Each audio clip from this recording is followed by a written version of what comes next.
friends. So இது வந்து பாத்தீங்கன்னா part 2. So part 1ல வந்து பாத்தீங்கன்னா நான் க க க க நான் வந்து எப்படி எழுதணும்னு சொல்லி கொடுத்திருந்தேன்.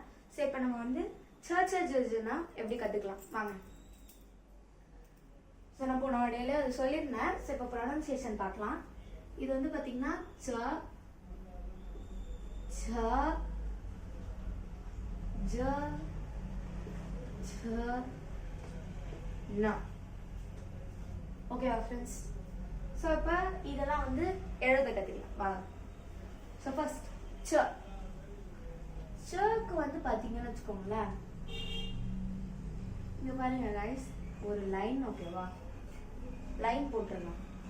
நெக்ஸ்ட்டு இப்படி யூ மாதிரி ஏதாச்சும் போடுங்க. ஒரு லைன் போட்டு யூ மாதிரி போட்டுருங்க. ஓகேவா ஃப்ரெண்ட்ஸ்? லைன் ஒரு யூ. ஓகேவா, இப்போ இங்கே ஒரு லைன் கட் பண்ணணும். நெக்ஸ்ட் மேலே எப்பயுமே மறக்காம போடுற அந்த லைனை போட்டிங்கன்னா ச. இங்க இருக்க லைன் வந்து கொஞ்சம் ரொம்ப பெருசா போகாத மாதிரி பார்த்துக்கோங்க. இதுவும் ரொம்ப பெருசா போகுங்க. மறுபடியும் பாருங்க, சக்கு வந்து ஒரு லைன் சி மாதிரி, சின்ற யூ யூ மாதிரி ஒரு லைன். பட் அது இவ்வளவு தூரம் வர தேவையில்ல. இப்படி போட்டு கொஞ்சம் அதிகமாக போட்டுக்கோங்க. நெக்ஸ்ட் மேலே ஒரு லைன். ஹிந்தி லெட்டர்ஸ்ல எப்பயுமே மேலே ஒரு லைன் போடணும். மறுபடியும் ஞாபகப்படுத்துறேன், ஞாபகம் வச்சுக்கோங்க எப்பயுமே. ச இல்லைனா ச. ஓகேவா ஃப்ரெண்ட்ஸ்? இப்போ புரியுதா? இங்கே பாருங்க, லைன் கைஸ். நெக்ஸ்ட் யூ மேலே ஒரு இப்படி அது கட் பண்ணுற மாதிரி ஒரு லைன். மேலே எப்பயுமே மறக்காம ஒரு லைன். இப்போ ச பார்த்துட்டோமா? ச பார்க்கலாம் வாங்க. ச வந்து பார்த்தீங்கன்னா நான் எப்படி போன வீடியோல கக்கு என்ன சொன்னேன், 3 உல்டாவை போட்டு இப்படி போட்டிங்கன்னா இது வந்து கா. இப்ப சா எழுதுறதும் கிட்டத்தட்ட அதே மாதிரிதான். நீங்க என்ன பண்ணுங்க, அதே மாதிரி 3 வந்து ஆப்போசிட்டா போட்டுருங்க. பட் இவ்வளவு தூரம் வர மாதிரி பாத்துக்கோங்க. எப்படின்னா இப்ப நீங்க இங்க வந்து நிறைய கேப் இருக்கணும். ஆனா லைக் நீங்க இப்படி ஒட்டி போட்டுறக்கூடாது. 8 மாதிரி கிட்ட போட்டுறக்கூடாது. நீங்க வேணும் இப்படி பண்ணிடணும். ஓகேவா ஃப்ரெண்ட்ஸ்? கொஞ்சம் நிறையவே வரணும். ஓகேவா? இங்க இந்த எண்டிங்ல ஒரு லைன், ஒரு சர்க்கிள் போட்டு சர்க்கிளோட மிடில் வந்து ஒரு லைன் கட் ஆகி இப்படி க்ளோஸ் பண்ணணும்.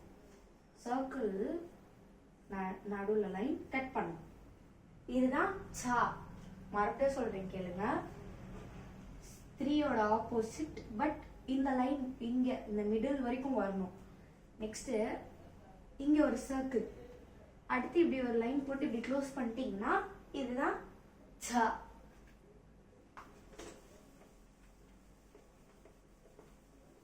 இப்ப நெக்ஸ்ட் ஜா.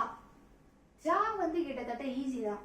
இப்ப நீங்க 5 இப்படி போடுறீங்களா, இப்படி போடுறோம்ல ஃப்ரெண்ட்ஸ், இந்த 5 இப்படி ஆல்டர்னேட் இப்படி இந்த சைடுக்கா பார்த்த மாதிரி. இப்போ நான் போர்டு இப்படி திருப்பினேன். இப்போ இது இங்கே வரா மாதிரி நான் இப்படி திருப்பினேன். ரெக்டாங்குலர் ஷேப்பில் இப்படி திருப்பினேன்னா எப்படி இருக்கும்? 5 எப்படி தெரியும்? இப்படிதான் நான் தெரியும். ஸோ இந்த மாதிரி ஒரு 5 போட்டு இங்கே 5யோட இந்த அப் இருக்கு இல்லையா, இந்த லைனை கொஞ்சம் எக்ஸ்டெண்ட் பண்ணிட்டு மேலே ஒரு லைன் போட்டிங்கன்னா அவ்வளோதான் ஜ. இது என்னது? ஜ. அவ்வளோதான். மறுபடியும் பாருங்க, 5 இந்த மாதிரி உல்டாவா போட்டுட்டு இங்க ஒரு லைன் போட்டு இப்படி க்ளோஸ் பண்ணிட்டீங்கன்னா ஜ. ரொம்ப ஈஸியா இருக்குல்ல ஃப்ரெண்ட்ஸ்? நெக்ஸ்ட் பார்க்கலாம்.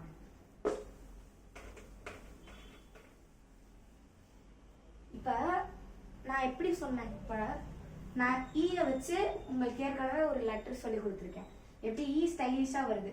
நான் என்ன சொன்னேன், இப்படி லைன் போட்டு ஸ்டைலிஷா எஸ் போட்டு க்ளோஸ் பண்ணிட்டீங்கன்னா இது ஈன்னு சொன்னா, அதே மாதிரி நான் என்ன சொன்னேன், ஒரு லைன் போட்டு, அதாவது லைன் போட்டு நார்மலா போடுற எஸ் போட்டு இங்க ஒரு டாட் வச்சு க்ளோஸ் பண்ணிட்டீங்கன்னா இது ந.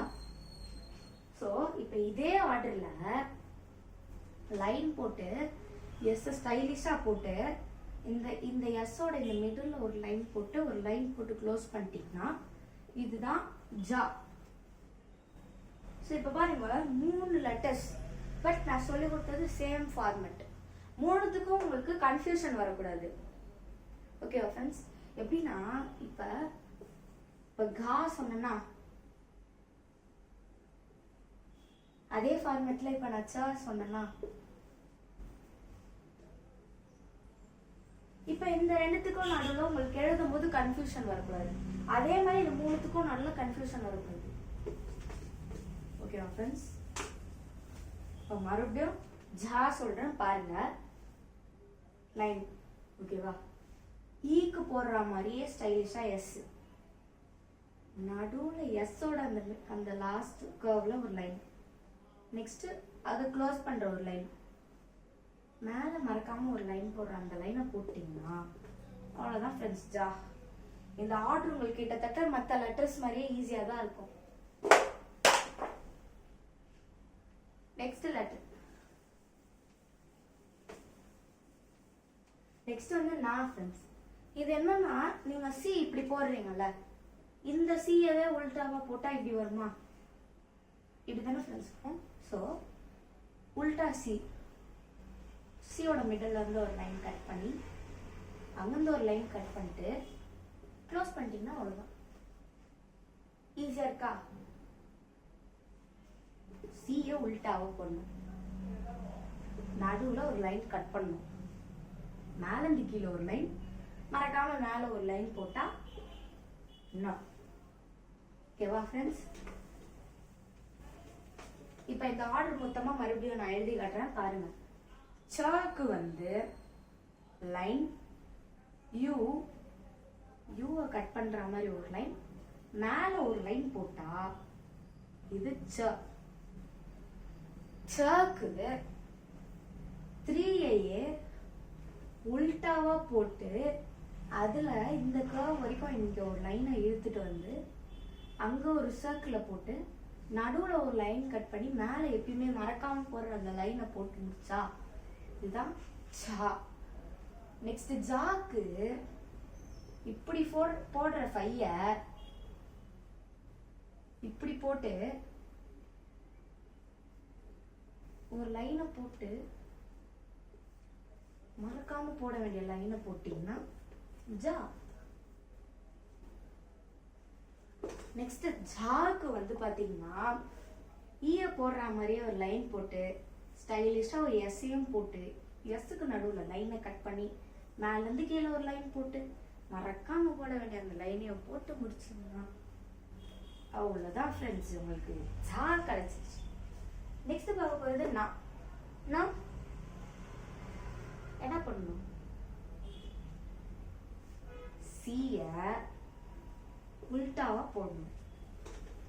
என்ன பண்ணணும்? சிய உல்டாவா போட்டு அந்த சிக்கு நடுவில் இருக்க லைனை கட் பண்ணி அதுக்கு ஒரு லைனை போட்டு க்ளோஸ் பண்ணா இதுதான் நான்.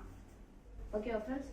இப்போ உங்களுக்கு இந்த ஆர்டரும் புரிஞ்சிருக்கும்னு நம்புறேன். ஸோ ஓகே ஃப்ரெண்ட்ஸ், நெக்ஸ்ட் வீடியோவில் வந்து பார்த்தீங்கன்னா நம்ம பார்க்க போகிற ஆர்டர் வந்து